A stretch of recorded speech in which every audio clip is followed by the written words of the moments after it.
Hello friend, मैं हूं शोएब और आज हम इस वीडियो में ट्रिपिंग से रिलेटेड फॉल्ट के बारे में बात करेंगे। जैसे कि लैपटॉप मदरबोर्ड होता है, उसमें एक प्रॉब्लम होती है कि लैपटॉप ट्रिप हो जाता है। 10 मिनट बाद 15 मिनट बाद लैपटॉप बंद हो जाता है, या फिर लैपटॉप ऑन होता है और डीसी मशीन में 400-500 एम्पियर मिली एम्पियर जाता है, उसके बाद वो एकदम से बंद हो जाता है, जिसे लोग ट्रिपिंग प्रॉब्लम के नाम से जानते हैं। तो ट्रिपिंग प्रॉब्लम जो होती है, उसमें हमें क्या चेक करना है कि अक्सर जो ट्रिपिंग प्रॉब्लम में देखा जाता है, मदरबोर्ड पे जो वोल्टेज होता है ट्रिपिंग के अंदर, जो आपकी ट्रिपिंग के अंदर जो प्रॉब्लम वोल्टेज जब चेक करते हैं लोग, तो अक्सर ट्रिपिंग प्रॉब्लम में सभी वोल्टेज हमें देखने को मिलता है। ठीक है, लेकिन फिर भी बोर्ड ट्रिप होता है, वोल्टेज बनने के बावजूद भी बोर्ड ट्रिप होता है। तो क्या चेक करना चाहिए हमें? ठीक है, बहुत सारी चीज़ें दिक्कत करती है। तो हम आज देख लेते हैं, ट्रिपिंग के बारे में थोड़ा सा डिस्कशन करते हैं। बेसिक डिस्कशन होगा ट्रिपिंग के बारे में।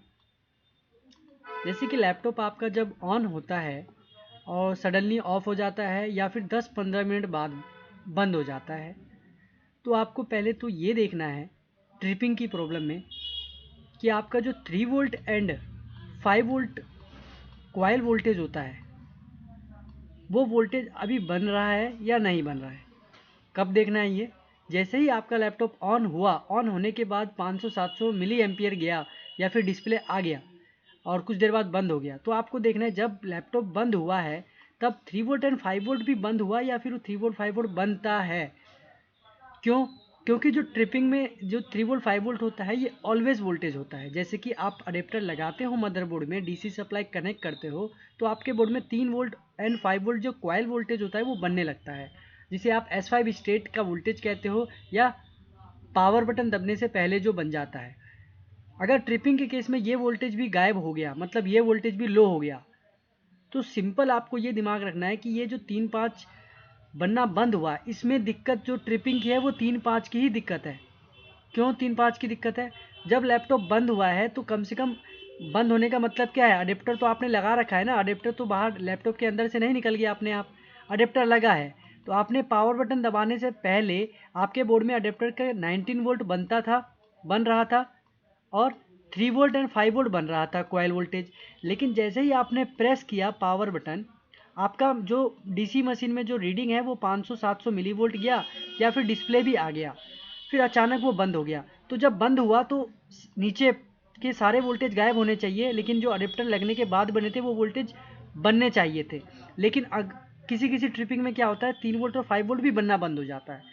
ऐसा नहीं होना चाहिए। तो इस केस में हमें ट्रिपिंग होती है तो हमें क्या चेक करना है? तो हमें ज़्यादा कुछ नहीं, एक बार आईसी चेंज करके देखना है, क्योंकि हो सकता है आईसी के ऊपर जो आपकी स्टैंड बाई की आईसी है, स्टैंड बाई की आईसी के ऊपर जैसे ही लोड जाता है, मतलब जैसे आप ऑन करते हो तो उस आईसी को वो लोड जाने लगता है 3-5 पे, क्योंकि आपका पूरा लैपटॉप जो है 3 और 5 वोल्ट से ही चलता है। तो जैसे ही आपने पावर बटन नहीं दबाया तो 3-5 आपको बनता हुआ दिखाई देता है, लेकिन जैसे ही आप प्रेस पावर बटन कहते हो, आपका 3-5 भी डाउन हो जाता है कुछ देर बाद। तो मतलब वो लोड सहन नहीं कर पा रहा है। तो या तो आपकी स्टैंड बाई की आईसी ख़राब हो सकती है, या फिर स्टैंड बाई के पास जो आउटपुट कैपेसिटर होता है उसे चेंज करके देखें, क्योंकि वो एक टाइम पे वीक हो जाता है। जो कि आपने पोलर कैपेसिटर देखा होगा, टेंटेलम कैपेसिटर, उसे रिप्लेस करके देखें। ठीक है, तो एक प्रॉब्लम हमारी आ जाती है स्टेप डाउन के अंदर से ही। अगर अगर आपका लैपटॉप सडनली बंद हो गया और 3-5 बनता रह गया, मतलब ये कम नहीं हुआ, गायब नहीं हुआ, तो फिर आप 3-5 में प्रॉब्लम नहीं कह सकते हैं। अगर ट्रिपिंग करते समय आपका 3-5 भी चला गया, तो आपका प्रॉब्लम कहाँ पे है? स्टेप डाउन के अंदर ही है, 3-5 में ही है। तो आपको काम क्या करना है? 3-5 पे ही करना है। लेकिन अगर ट्रिपिंग की समझो कि अगर आपका लैपटॉप में, जैसे लैपटॉप आपका बंद हुआ तो 3-5 आपने चेक किया, 3-5 बन रहा है, फिर क्या चेक करना है? तो अब आपको एक एक करके चेक करना है। जैसे ही बोर्ड ऑन होता है, जैसे ही आप पावर बटन प्रेस करते हो, ट्रिपिंग होने से पहले आपको ये चेक कर लेना है कि आपके जितनी भी पीडब्ल्यूएम है, पीडब्ल्यूएम का मतलब क्या है? पीडब्ल्यूएम आप सब जानते होंगे। पीडब्ल्यूएम होता है आपका एक आईसी और एक मेन मोसफेट और एक सपोर्टिंग मोसफेट। जितने भी ये सर्किट आपके बोर्ड पे है, उसके जो एक आईसी में से एक वोल्टेज जनरेट होता है जिसे कि लोग पावर गुड के नाम से जानते हैं, पीजी के नाम से। ठीक है, तो आपको चेक करना है जितने भी आपके अंदर पीडब्ल्यूएम है उन सभी का कॉइल वोल्टेज तो आप चेक करते ही हो। जैसे कि रैम वोल्टेज भी एक पीडब्ल्यूएम के जैसा ही हो, पीडब्ल्यूएम का ही भाग है। 1.8 वोल्ट पीडब्ल्यूएम का भाग है, 1.05 सारे के सारे इसी एक आईसी और दो मेन मोस्फेट और एक कॉइल की मदद से ही तो बनते हैं। तो आपको एक किसी भी आईसी का क्या चेक करना है, अगर उस पिन में उस आईसी के अंदर एक पावर गुड की पिन दे रखी है तो आपको चेक करना है कि पावर गुड वोल्टेज बन रहा है कि नहीं। क्योंकि होता क्या है, अक्सर आपको कॉइल वोल्टेज तो मल्टीमीटर से आप चेक करते हो, सभी कॉइल वोल्टेज मिलते हैं, लेकिन एक पावर गुड नहीं होने के कारण आपका वो ट्रिप होने लगता है। क्योंकि एक पावर गुड जो है ये निकलता है, मतलब हर आईसी का पावर गुड एक आउटपुट पिन होता है। जितनी भी पीडब्ल्यूएम के अंदर पावर गुड का जो पिन है वो एक आउटपुट पिन होता है।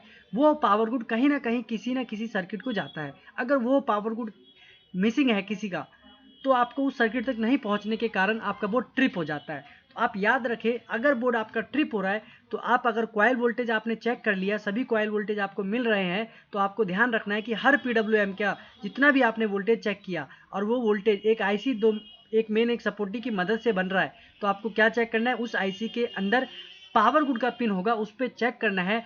अप्रोक्स 3 वोल्ट के आसपास वो रहता है पावर गुड पे। एक्चुअली जो पावर गुड होता है वो एक पुलअप की मदद से वोल्टेज बनता है इसके ऊपर, जो समथिंग 3 वोल्ट होता है। तो आपको ये याद रखना है कि पावर गुड वोल्टेज देखना नहीं भूलना है अगर आपके सभी बोर्ड में वोल्टेज बन रहे हैं, क्योंकि पावर गुड नहीं बनने के कारण भी आपका बोर्ड ट्रिप होता है। और उसके बाद भी अगर आपके बोर्ड में पावर गुड भी बन रहा है, फिर क्या चेक करना है, तो आपको एक बार चेक कर लेना है कि जो भी वोल्टेज आपके बोर्ड में बन रहे हैं वो सभी कंप्लीट है कि नहीं। क्योंकि आपने देखा होगा कि फर्स्ट जनरेशन के अंदर जो होता है, आपने फर्स्ट जनरेशन में अलग तरह का वोल्टेज देखा होगा, और जो सेकंड जनरेशन होता है और थर्ड जनरेशन में अलग वोल्टेज होते हैं, फोर्थ और फिफ्थ जनरेशन में अलग वोल्टेज होता है, सिक्स जनरेशन और सेवन जनरेशन में अलग वोल्टेज होता है, 8 एंड 9 एंड 10 जनरेशन में अलग वोल्टेज होता है। तो आपके पास कौन सा मदरबोर्ड है, उस मदरबोर्ड में कितनी तरह की वोल्टेज बन रही है, आपको ये देख लेना है। हो गया, चाबी आ गया देख, जिसमें कि सभी अलग अलग वोल्टेज होते हैं। तो आपको पहले देख लेना है आपके पास कौन सा जनरेशन का बोर्ड है और उसके अनुसार आपको वोल्टेज चेक करना है। क्योंकि अक्सर लोगों को पता नहीं होता कि हर मोड में अलग अलग तरह के 2-3 वोल्टेज होते हैं, जिसे लोग अक्सर नहीं चेक करते हैं और वो वोल्टेज मिसिंग होने के कारण भी बोर्ड ट्रिप होता है। तो आपको पता होना चाहिए कि फर्स्ट जनरेशन में कितनी तरह की वोल्टेज होती है, सेकंड थर्ड जनरेशन में कितनी होती है, फोर्थ फिफ्थ जनरेशन में कितनी वोल्टेज होती है। अगर आपको नहीं पता तो आप उस वोल्टेज को चेक नहीं कर पाते हो सकता है उसी वोल्टेज की वजह से आपका बोर्ड ट्रिप हो रहा हो। तो वोल्टेज भी कंप्लीट सही होना ज़रूरी है, नहीं तो आपका बोर्ड ट्रिप होगा। चलो, अगर आपने चेक कर लिया है किसी बोर्ड में फिर भी बोर्ड ट्रिप हो रहा है, फिर भी क्या करें, तो अब बात आती है कि जो आपका लास्ट वोल्टेज होता है, जैसे कि आपके बोर्ड में लास्ट वोल्टेज कौन सा है, सीपीयू कोर। क्योंकि ग्राफिक्स कोर बहुत लास्ट में बनता है, जब डिस्प्ले आने के कुछ मिली सेकेंड पहले आपका ग्राफिक बोर्ड बनता है, ग्राफिक ख़राब नहीं होता फिर भी। तो आपके बोर्ड में जो लास्ट वोल्टेज होता है वो सीपीयू की कोर की वोल्टेज होती है। तो आपको अक्सर याद रखना है कि जो सीपीयू की वोल्टेज होती है, जो कि सीपीयू कोर आईसी जनरेट करती है एक मेन एक सपोर्टिंग मोस्फेट के अनुसार ही, तो ये भी एक पीडब्ल्यूएम का ही भाग होता है। तो आपको याद रखना है इसका भी पावर गुड देखना बहुत ज़रूरी है, सीपीयू कोर का पावर गुड, जिसे कि वीआरएम पावर गुड के नाम से लोग जानते हैं। अगर ये पावर गुड भी मिसिंग होगा तो आपका बोर्ड ट्रिप हो जाएगा। ठीक है, तो आपको चेक कर लेना है कि आपके बोर्ड में सभी पावर गुड एंड सभी वोल्टेज बन रहे हैं या नहीं। ठीक है, फिर क्या हो जाता है आपका, अगर आपके बोर्ड में पावर गुड बन रहे हैं, अगर आपके बोर्ड में पावर गुड और वोल्टेज बन रहा है फिर भी बोर्ड ट्रिप हो रहा है, तो बोर्ड ट्रिप होने का कारण एक हो जाता है हमारा बायोस। अगर बायोस आपका सही नहीं होगा, अगर आपका बायोस सही नहीं होगा तो भी आपका बोर्ड ट्रिप होगा। तो अगर आपने सभी वोल्टेज को चेक कर लिया अकॉर्डिंग टू जनरेशन और सभी के पावर गुड को भी चेक कर लिया है, तो आपको एक बार चेक कर लेना है कि आपका बायोस सही है या नहीं। बायोस को प्रोग्राम करके देखना है, हो सके तो बायोस की जो चिप होती है उसे भी चेंज कर दें। ठीक है, कभी कभी चिप भी ख़राब हो जाती है जिसकी वजह से सब दिक्कत आने लगती है। और जैसे कि फिर भी जो बोर्ड है ट्रिप होने लगता है और फिर कहते हैं कि सर ये सब तो चलो ऑन होने के बाद बंद हो जाता है। अगर 10 मिनट बाद लैपटॉप चल रहा है पूरी तरह से, डिस्प्ले आ रहा है, 10 मिनट बाद लैपटॉप बंद हो गया तो किसकी दिक्कत है। तो इसमें भी आपको एक एक करके ये चेक करना है कि जैसे कि 10 मिनट 15 मिनट आपका लैपटॉप चल रहा है, सपोज करो चल रहा है, तो मतलब सब कुछ आपके लैपटॉप में ठीक है, तभी तो चल रहा है। सारी वोल्टेजेस सभी पावर गुड, सभी जो क्लॉक सिग्नल सभी एक्टिवेट है, तभी आपका लैपटॉप चल रहा है। अचानक 10 मिनट बाद या 15 मिनट बाद ये बंद हो जाता है, तो हमें क्या चेक करना है? तो आपको क्या करना है, 10-15 मिनट बाद जैसे लैपटॉप बंद होता है, तो बंद है अडेप्टर मत निकालो, और अब चेक करो कौन सा वोल्टेज मिसिंग गया है। जैसे कि अभी आपने 10-15 मिनट लैपटॉप चला, मतलब आपका लैपटॉप पूरी तरह से असेंबल था, अब उसको बंद हो गया, ठीक है। अब डिसेंबल करो, डिसेंबल करके फिर लैपटॉप को ऑन करो, फिर से आपका 10 मिनट या 15 मिनट चलेगा। डिसेंबल करके मदरबोर्ड अपने टेबल के सामने रखो साइड में, लैपटॉप चल रहा है, ठीक है। जैसे ही आपका लैपटॉप बंद होता है, तब आपको तुरंत चेक करना है कि कौन सा वोल्टेज आपका मिसिंग गया है, तभी आप इस चीज़ को पता कर पाओगे। नहीं तो आप ऐसे नहीं पता चल पाता है जब लैपटॉप चलता है। अगर लैपटॉप चल रहा है तो कोई भी दिक्कत नहीं है ना, जब 10-15 मिनट बाद बंद हो चुका है लैपटॉप, तब आप एक्चुअल में चेक कर पाओगे कौन सा वोल्टेज मिसिंग हुआ है।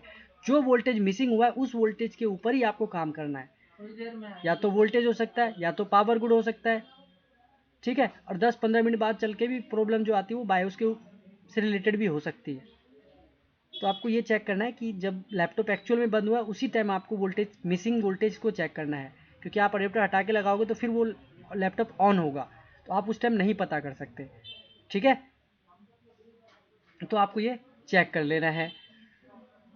और जो 10-15 मिनट बाद की जो प्रॉब्लम आती है, ये ज़्यादातर जो है हमारी बायोस से रिलेटेड भी होती है। जैसे कि बायोस के अंदर एमई रीजन होता है, जो बायोस होता है, बायोस के अंदर एक पार्ट्स होता है जो कि एमई रीजन होता है बायोस का पार्ट्स। तो उसके अंदर भी अगर प्रॉब्लम होती है तो भी आपका ये दिक्कत आता है कि एक फ़िक्स टाइम पे लैपटॉप बंद होता है। ये 10-15 मिनट तो ये थोड़े से चेंज हो गया, एक फ़िक्स टाइम पे बंद होता है। तो बायोस, और कभी कभी फ़िक्स टाइम पे भी नहीं होता, फिर भी वो बायोस की दिक्कत होती है। और 10-15 मिनट बाद जो लैपटॉप बंद होता है उसमें थर्मल की भी दिक्कत आती है। तो इसमें कौन सा थर्मल हमें चेक करना है, तो आप ये सब तभी आप चेक कर पाओगे, जैसे कि मैंने आपको बोला, जब आपका लैपटॉप चल रहा है तब तो कोई दिक्कत नहीं है, जैसे बंद हुआ तो बिना अडेप्टर निकाले उसी टाइम आपको देखना है कि कौन सा वोल्टेज मिसिंग गया है। क्योंकि थर्मल अगर ख़राब होगा तो कहीं ना कहीं थर्मल किसी ना किसी वोल्टेज के साथ कनेक्ट होता है, थर्मल किसी वोल्टेज के साथ कनेक्ट होता है, और अगर थर्मल ख़राब है तो इस वोल्टेज को ख़राब करेगा। तो जब आपको ये पता चलेगा कि ये वोल्टेज नहीं बन रहा है, तो आप इसको जब बैक ट्रेस करोगे तो आप ऑटोमेटिक थर्मल के पास पहुंच सकते हो, ठीक है। और थर्मल थर्मल जो है हमारा ज़्यादा नहीं होता, थर्मल हमारा एसआईओ का थर्मल होता है। हमारे बोर्ड में जो थर्मल है वो आईओ का थर्मल है और सीपीयू का थर्मल है। ये दो ही थर्मल होते हैं, जो कि सीपीयू और पीसीएस थर्मल, थर्मल ट्रिप के नाम से ही आता है, और जो आईओ के अंदर होता है वो थर्मल मॉनिटर के नाम से आता है। तो ये दो ही थर्मल है जो कि हमें चेक करने होते हैं। तो आपको थर्मल चेक करो मत करो, आप वोल्टेज के अनुसार थर्मल तक पहुंच सकते हो। कैसे पहुंच सकते हो? अगर मैं आपको कोई बोर्ड दिखलाऊँ तो आपको पता चल जाएगा स्कीमेटिक के द्वारा। जैसे कि मेरे पास एक समझ लो R33 का बोर्ड देख लेता हूँ, एक बार स्कीमेटिक देख लेता हूँ मैं। जैसे कि मैं आपको एक दिखलाता हूँ जिसमें आपको थर्मल का पता चल जाएगा, क्योंकि उसी थर्मल के साथ ये आप वोल्टेज को जब चेक करते हो, अगर वो वोल्टेज मिसिंग होता है तो आप उसे बैक ट्रेस करते हो, तो ऑटोमेटिक अगर वो थर्मल से कनेक्टेड होता ही है तो आप पहुंच जाते हो। जैसे कि मैं आपको आईओ के ऊपर दिखलाता हूँ, पेज नंबर 13, और 13 पे आपको मैं दिखलाता हूँ। आईओ के अंदर एक पिन होता है ईसी रीसेट, जो कि सभी ने सुना होगा। आईओ की एक रिक्वायरमेंट है EC_RST, ईसी रीसेट, जो कि आईओ की सेकंड रिक्वायरमेंट है आईओ को सप्लाई मिलने के बाद।